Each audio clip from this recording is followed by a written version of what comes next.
사랑하는 호남 안식일학교 학생 여러분, 안녕하십니까?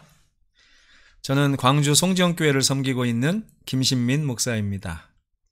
하나님의 은혜로 이번 한 기 동안 시편에 있는 말씀을 가지고 여러분과 함께 은혜를 나누게 되었습니다. 모쪼록 하나님의 도우심으로 우리가 이 말씀을 나눌 때에 피차간 영육 간에 많은 유익을 얻게 되기를 간절히 바랍니다. 2017년 제1기부터 안교 활동반 시간을 우리가 TMI 타임으로 운영하고 있습니다. TMI 타임은 TMI 안으로, TMI 위로, TMI 밖으로라고 하는 이 세 부분으로 나눠지는데요. 첫째로 TMI 안으로는 바로 안교반이 함께 서로를 돌보고 연합하는 시간입니다. 안식일뿐만이 아니라 한 주일 내내 우리가 서로를 돌보고 챙기면서 하늘 가는 길에 같이 서자 하는 그런 의미를 담고 있습니다. 안식일에는 서로 인사 나누고 손님 환영을 하고요. 출석 체크, 공부 체크, 교과 공부 잘 했는지 체크하는 것입니다. 그리고 결석자 및 구도자 방문 계획도 세워서 주중에 이분들을 만나서 사랑을 나누셨으면 좋겠습니다. 그리고 두 번째 이 TMI 위로 시간은 안교반이 함께 말씀과 기도로 하나님께 나아가는 교과 공부 시간입니다. 이 교과 공부 시간 동안에 저는 이 세 단계로 나눠서 여러분에게 말씀을 전할 텐데요. 첫째로 인풋, 둘째로 리셉션, 세 번째 아웃풋입니다. 교과에는 깨닫기, 느끼기, 행하기 뭐 이렇게 나눠져 있지 않습니까? 나를 위한 하나님의 사랑을 듣는 시간, 그리고 나를 사랑하시는 하나님을 마음에 영접하는 시간, 그리고 내 삶을 통해서 하나님을 기쁘시게 하기로 결심하고 그렇게 살아가는 시간이라고 할 수가 있겠습니다.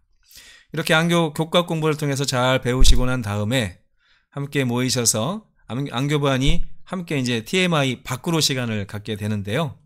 지역사회에 복음을 전하고 봉사하는 그런 것을 배우는 시간입니다.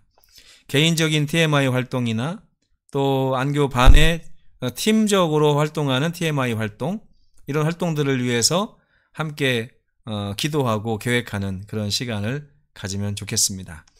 앞으로 13주 동안에 이런 TMI 타임을 통하여 하나님께서 각 교회와 각 소그룹 안교 활동반을 크게 복주시게 되기를 간절히 바랍니다.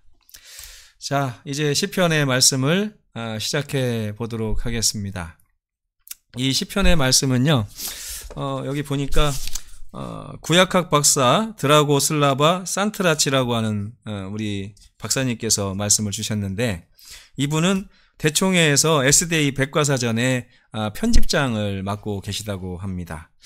제가 이 말씀을 읽어보니까 너무 은혜스럽고 참 좋은 말씀들을 잘 써주신 것 같아서 누구신지 뵌 적은 없지만 참 감사한 마음을 갖게 되었습니다.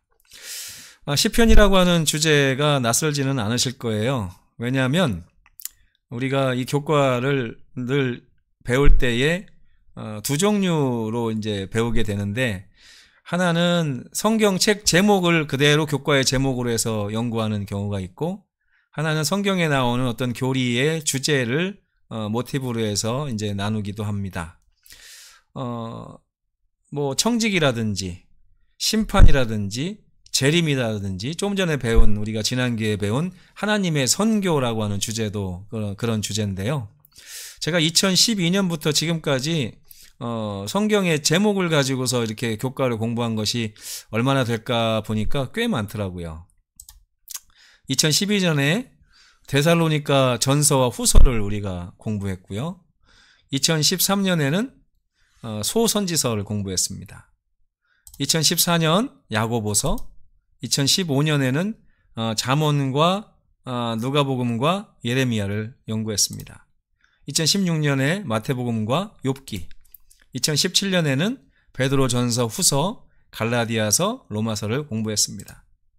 2018년에 사도행전, 2019년에는 요한계시록과 에스라와 느헤미야, 2020년에 다니엘, 2021년에는 이사야와 신명기를 공부했고요.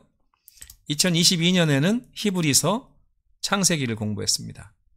그리고 지난번에 우리 3기 때는 에베소서를 공부했고 이제 시편을 공부하게 된 것입니다.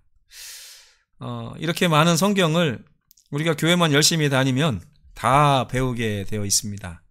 여러분 이번 시편도 놓치지 마시고 열심히 배우셔서 많은 유익 얻으시기를 바랍니다. 총론을 한번 살펴보면요. 이 저자는 이 시편을 기도와 찬송이 가득한 책이다 이렇게 소개를 하고 있어요. 주제는 찬양, 기쁨, 슬픔, 절망 등 사람이 살면서 경험할 수 있는 많은 감정들을 주제로 하고 있고요.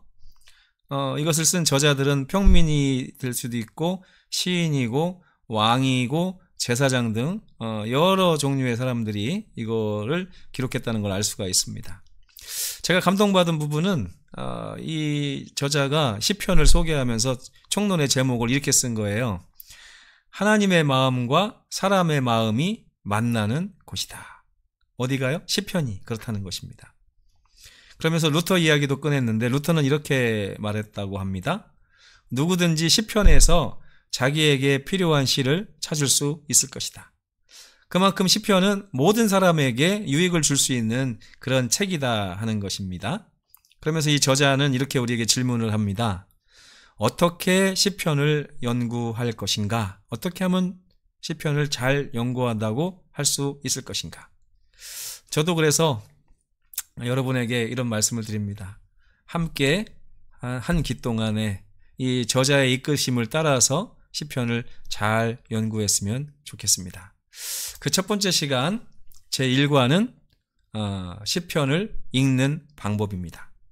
어떻게 시편을 읽어야 될까요? 연구 범위는 7개의 성경제를 이제 제시해 주셨는데 제가 여기다 좀 써놨습니다. 잘 읽어보시고 이제 영상을 멈추시고 한번 읽어보시면 좋을 것 같네요.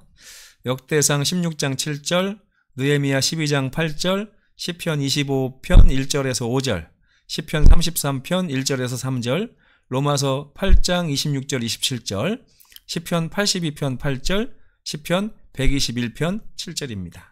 이 말씀을 한번 쭉 읽어보시고 말씀을 들으시면 좋겠습니다. 잠깐 정지하셔도 괜찮을 것 같습니다. 기억절을 한번 읽어보겠습니다. 또 이르시되 내가 너희와 함께 있을 때에 너희에게 말한 바 곧 모세의 율법과 선지자의 글과 시편에 나를 가리켜 기록된 모든 것이 이루어져야 하리라 한 말이 이것이라 하시고 이에 그들의 마음을 열어 성경을 깨닫게 하시고 여기 보니까 시편을 이야기하시면서 성경을 깨닫게 하셨다는 말씀이 있습니다. 시편이 곧 성경이라는 얘기죠. 누가복음 24장 44절에서 45절에 있는 말씀이었습니다. 암송해 주시면 좋겠습니다. 저는 한 기 동안 이제 TMI 위로 이 교과 공부 시간을 이렇게 진행하려고 합니다. 깨닫기, 느끼기, 행하기. 그래서 하나님의 계시와 은혜를 우리가 들으면서 나를 위한 하나님의 사랑을 듣는 시간을 갖고요. 이것이 이 시간이 제가 거의 강의하는 시간이라고 보시면 되겠습니다. 그리고 두 번째 느끼기 시간에는 나를 사랑하신 하나님을 영접하고 그렇게 살기로 결심하는 리셉션의 시간을 갖게 되고요. 마지막으로 우리는 행하기 시간에 내 삶을 통하여 하나님을 어떻게 기쁘시게 할까 생각하고 그렇게 사는 시간도 한번 가져보려고 합니다. 그래서 첫 번째 깨닫기 시간은 안교 교과의 이제 주제를 이렇게 제가 의문문의 형태로 좀 여러분들이 이해하기 쉽게 가져왔습니다. 안식일의 소지는 시편은 어떤 책인가? 라고 질문하고 있는 것 같아요. 그리고 일요일 소지에는 시편이 쓰여진 첫 번째 이유 무엇입니까? 바로 찬양이죠. 월요일 소지 시편의 시인들은 어떤 사람들이었지? 나랑 똑같은 사람이었는가? 뭐 그런 내용입니다. 화요일 소지에는 시편의 노래들이 갖고 있는 특징들을 살펴볼 거고요. 수요일에는 시편이 쓰여진 두 번째 이유 바로 뭡니까? 기도죠. 시편은 찬송과 기도니까요. 아까 제가 총론에도 말씀을 드렸습니다. 목요일 소재에는 시편의 시인들은 하나님과 도대체 어떤 관계를 맺고 있었는가에 대해서 배우고, 금요일 소지에 가서는 심화학습을 좀 해볼까 합니다. 안식일 소지입니다. 시편은 어떤 책인가?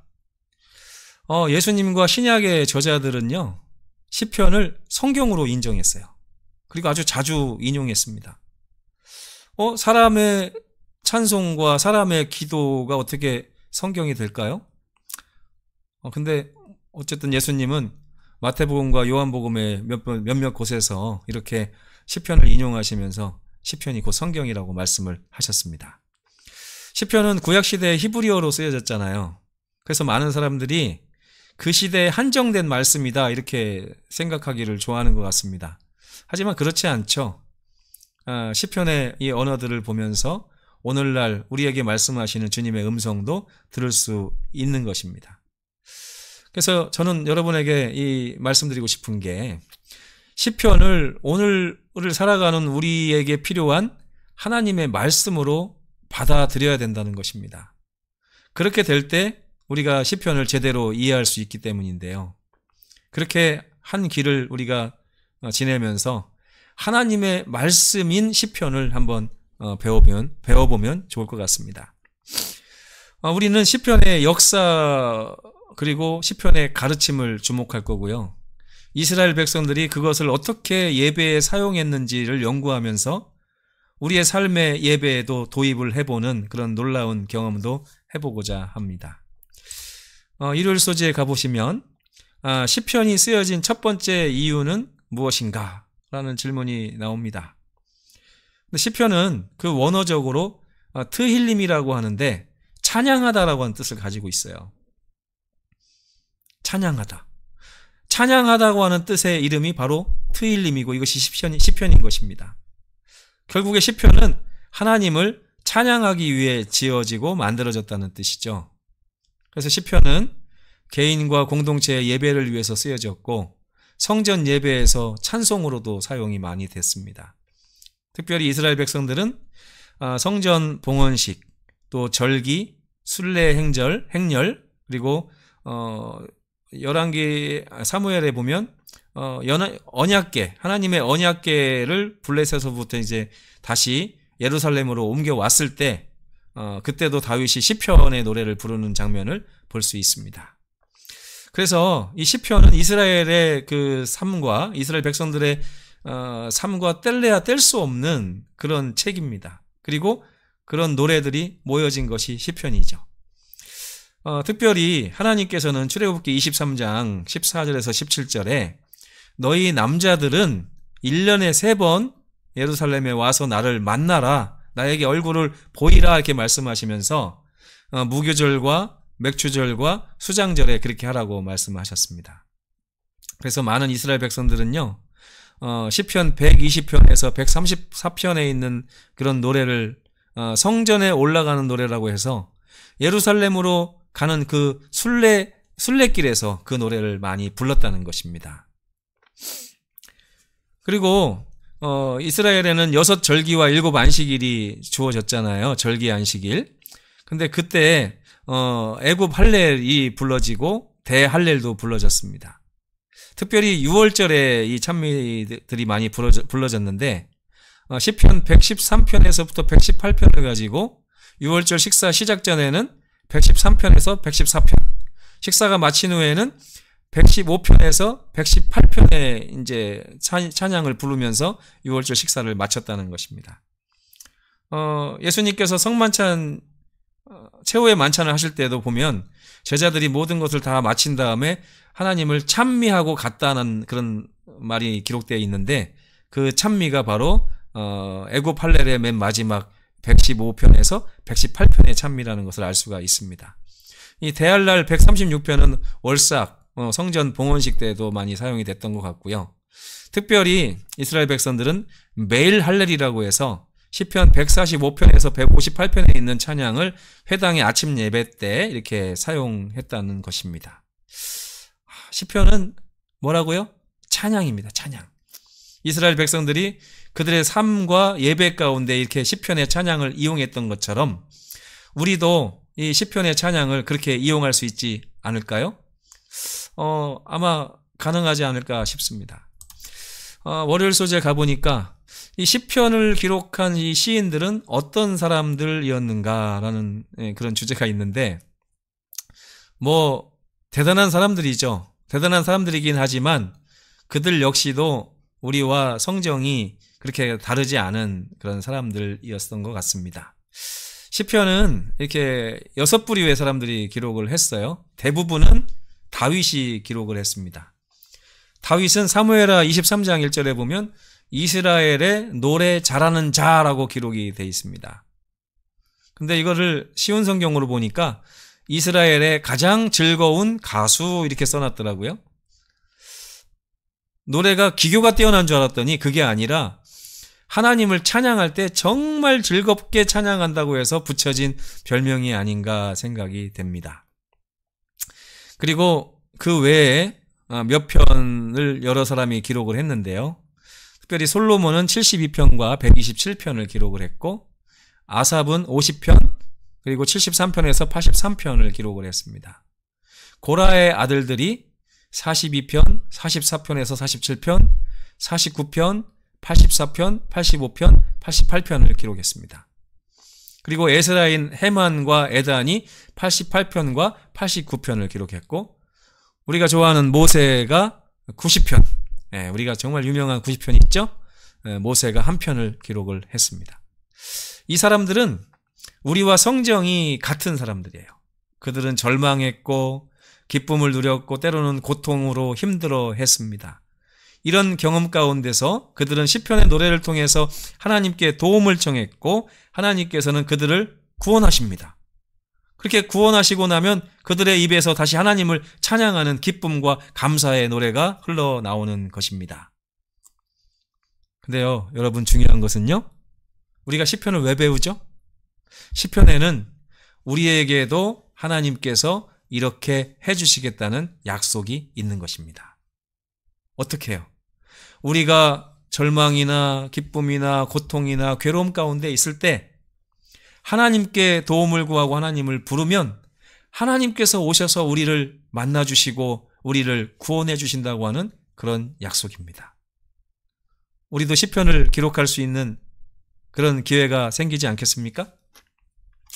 화요일 소지로 넘어가 보겠습니다.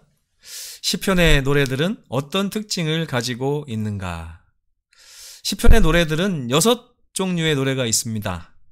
영광의 노래, 감사의 노래, 애가, 지혜의 노래, 왕의 노래, 역사적 교훈의 노래. 영광의 노래는요, 하나님께 막 영광 돌리는 노래예요. 창조주 하나님의 위엄과 능력, 그분의 왕권, 심판하시는 권세, 신실하심, 이런 것들을 찬양하면서 하나님께 영광 돌리는 것입니다. 감사의 노래는요, 하나님의 풍성한 축복에 대한 깊은 감사를 노래하는 것입니다. 애가는 환난에서 구원해 주실 것을 부르짖는 그런 노래고, 지혜의 노래는 의로운 삶을 위한 실제적인 지침을 제시해 줍니다. 왕의 노래는 예수님에 관한 노래죠. 왕이시며 구원자이신 그리스도를 가리키는 그런 노래입니다. 역사적 교훈이 되는 노래, 선조들의 실수를 보면서 언약에 충실하게 살아가라고 하는 그런 가르침을 주는 노래가 있습니다. 이런 노래들을 쓸 때 시편의 기자들은 여러 가지 글쓰기 기법들을 사용한 것을 볼 수 있습니다. 히브리 문학의 여러 특징들을 그들은 남김없이 사용을 했던 것 같은데요. 첫 번째가 평행구조입니다. 대칭으로 구성된 단어나 구, 생각을 연결해서 반복적으로 사용하는 것입니다. 어떤 단어를 반복해서 사용함으로 그것을 강조하는 것이죠. 이사야 43편 1절에 보면 야곱아 너를 창조하신 이가 부르시느니라, 이스라엘아 너를 만드신 이가 말씀하시느니라, 이렇게 나오잖아요. 야곱아, 이스라엘아, 이렇게 막 반복적으로 쓰는 것을 평행구조라고 하는 것입니다. 두 번째는 형상화입니다. 독자의 신체 감각에 강하게 호소하는 비유인데요.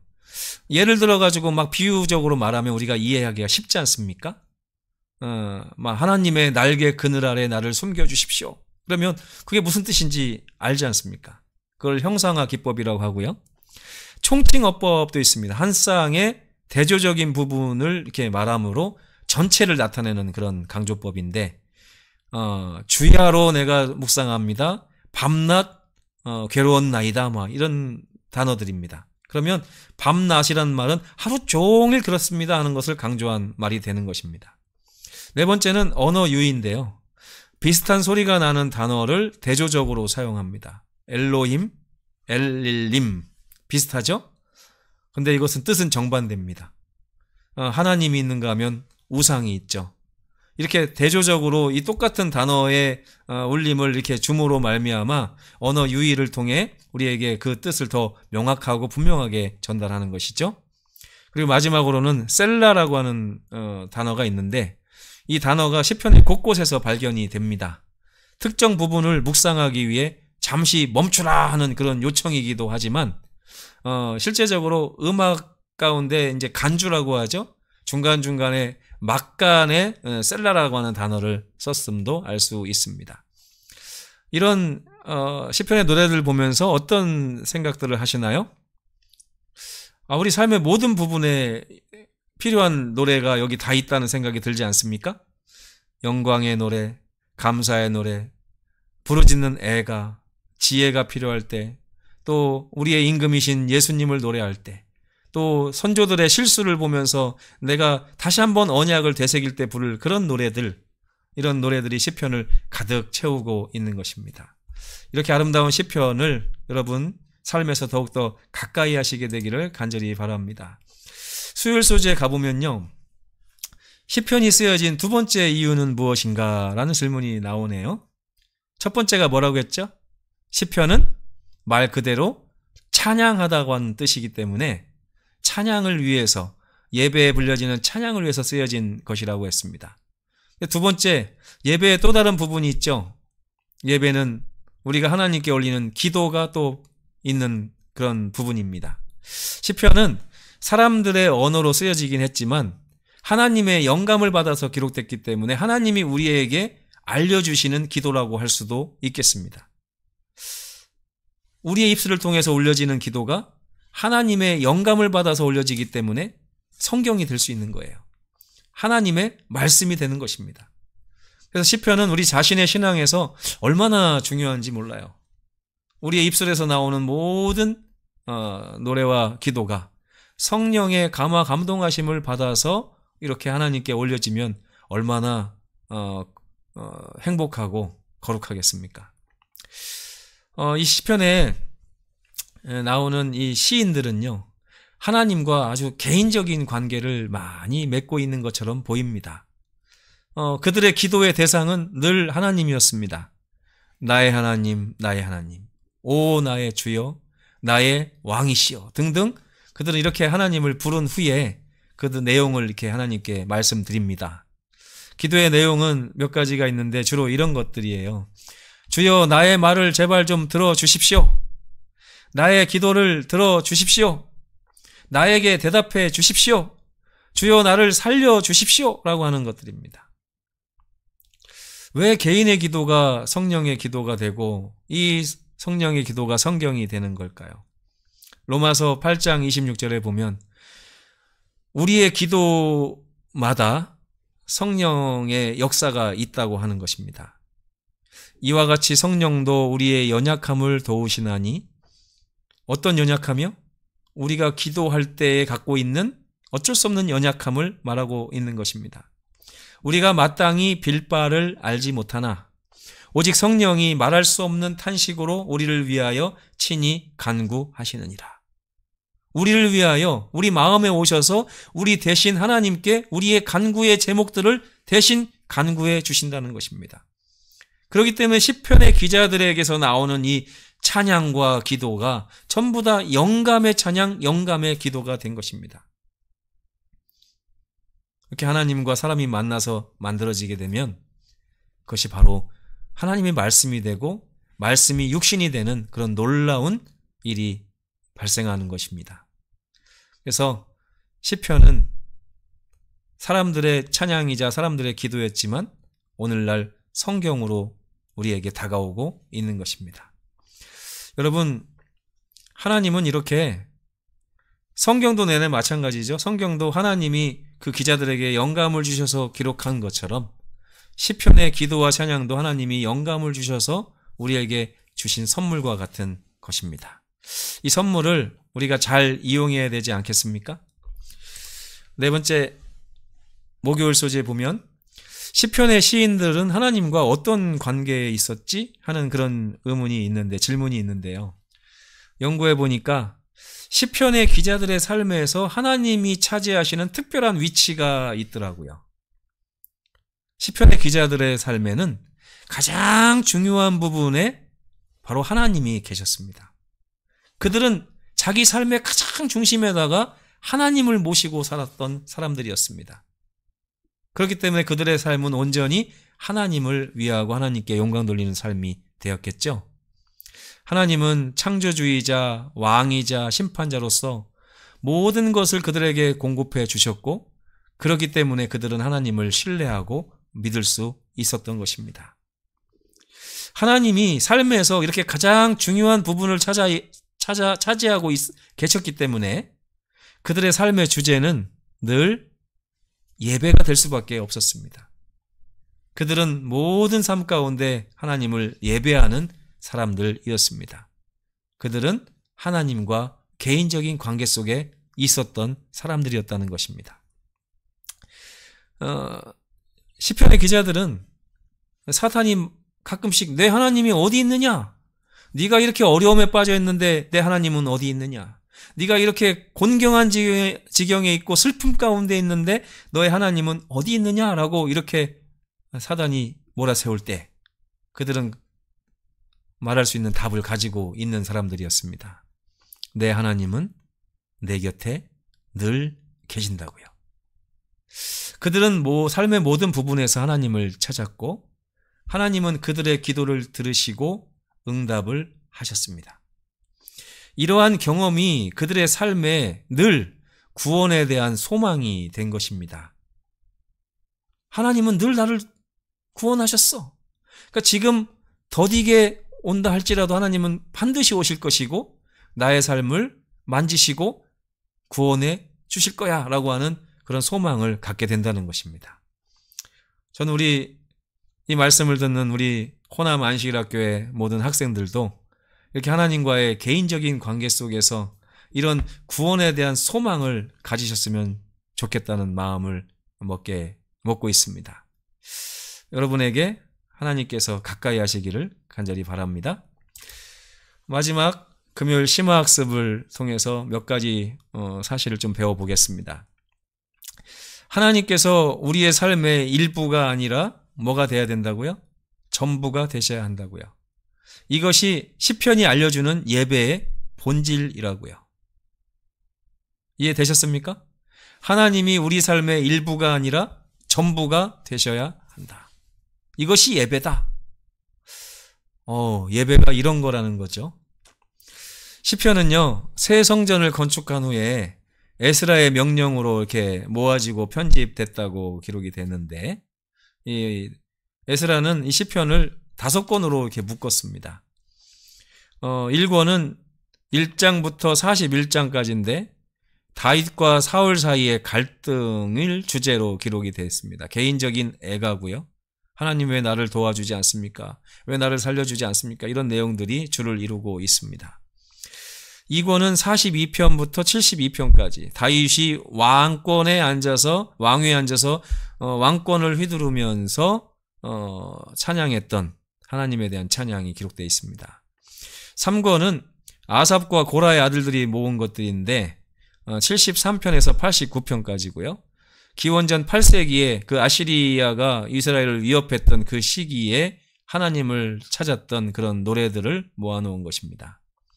4권은 90편부터 106편까지인데 기원전 586년 예루살렘이 파괴된 후에 기원전 586년부터 예루살렘이 파괴된 후에 신학적 평가를 이야기하고 있습니다. 찬양 시편을 모아놓은 것이고요.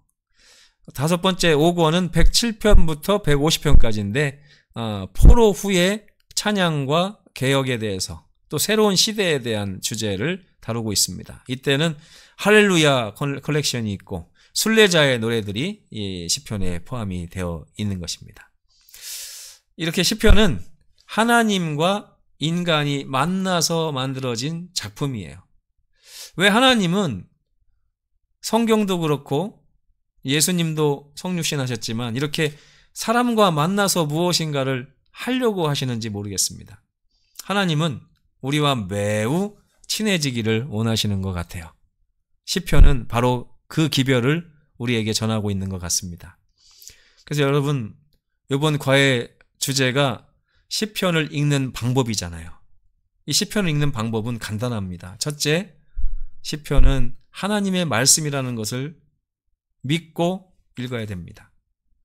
그리고 시편을 통하여 나의 모든 것들을 하나님께 아뢰 수 있고 하나님을 찬양하고 기도할 수 있으며 하나님께서 내 기도에 응답하셔서 나를 구원하신다고 하는 믿음을 배울 수 있어야 하는 것입니다.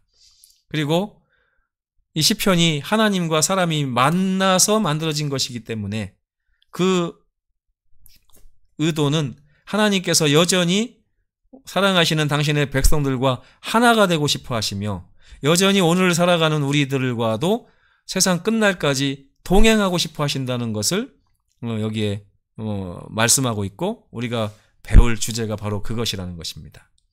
그래서 우리는 우리 삶의 일부를 하나님께 드릴 것이 아니라 우리 삶의 전부가 하나님이 되시도록 그런 믿음을 갖고 살아야 됩니다. 이것이 바로 시편이 우리에게 알려주는 예배의 본질이라고 말하고 있는 것이니까 그런 것입니다.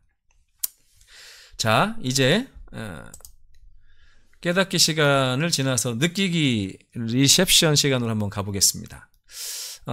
느끼기에는 토의와 결심을 한번 병행해서 할 텐데요.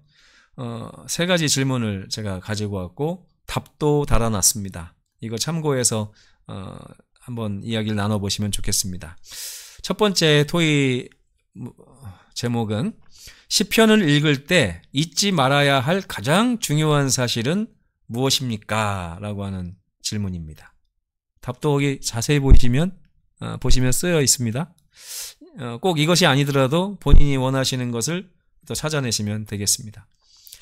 시편도 엄연한 하나님의 말씀이자 성경이라는 사실을 잊지 말아야겠죠. 두 번째, 찬양과 기도로 이루어진 시편은 독자들에게 무엇을 요구하고 있어요? 그게 뭘까요? 하는 것인데 여러분이 배우시고 느끼신 대로 한번 말씀을 나눠주시면 좋겠습니다. 하나님 중심의 삶으로 예배하는 자가 되라 하고 제가 답을 달아놨는데 이게 답이긴 하지만 다른 답도 찾으신 분 있으면 좀 나눠주시면 좋겠습니다. 마지막으로 이번 교과를 통해 여러분들은 어떤 결심을 하셨습니까? 느끼기만 하면 안 되겠죠. 하나님께서 우리와 함께하고 싶어 하신다는 거, 예수님께서 나와 함께하고 싶어 하신다는 사실을 느꼈으면 우리는 그분의 요청에 반응해서 결심하는 그런 일도 있어야 된다고 생각합니다. 그분을 영접하고 마음에 받아들이심으로 정말 시편이 요구하는 그러한 아름다운 삶을 누리시게 되기를 바랍니다. 마지막 행하기 아웃풋 시간은요. 하나님 중심의 예배하는 삶을 한번 살아보자라고 제가 요청을 드립니다. 이번 주에 좋아하는 시편을 선택해서 한번 암송해 보시면 어떨까요? 저는 시편 1편, 또 시편 14편, 시편 23편, 또 시편 90편, 또 시편 137편 이렇게 몇 가지를 좀 애우고 있습니다. 제가 아주 좋아하는 시편인데요. 이 시편을 읽을 때마다 늘 저에게 힘이 되고 정말 영적으로 아주 많은 도움이 되고 내 삶을 살아가는 데 있어서 정말 나의 행복을 좌우할 수 있다고 그렇게 보여집니다. 두 번째는 나만의 시편을 한번 만들어 보시면 좋을 것 같습니다. 나만의 시편. 여러분도 살아가시면서 하나님께 기도하고 응답받았던 여러 경험들이 있지 않습니까? 그것을 한번 시로 적어보는 것입니다. 이번 주에 한번 그렇게 해보시면 좋겠습니다. 그리고 마지막으로 삶의 중심에 하나님을 모시고 내 삶의 모든 부분에서 그분을 인정하고 동행하는 삶을 한번 살아보시기를 권합니다. 어떻게 한번 이번 주에 도전해 보시겠습니까? 하나님 중심에 예배하는 삶으로 행복해지시는 저와 여러분 되시기를 간절히 바랍니다. 자, 여기까지 오늘 교과를 마치고요. 이제 아까 뭐라고 말씀드렸죠? TMI 밖으로 시간을 좀 가져주시면 좋을 것 같습니다. 이제 저는 다음 2과에서 기도하는 법을 가르쳐 주소서라고 하는 주제로 다시 여러분을 찾아오겠습니다. 여러분 한 주일 동안 행복하시고 이 시편의 말씀을 통하여 은혜 많이 받으시는 귀한 시간 되시기를 바랍니다. 고맙습니다.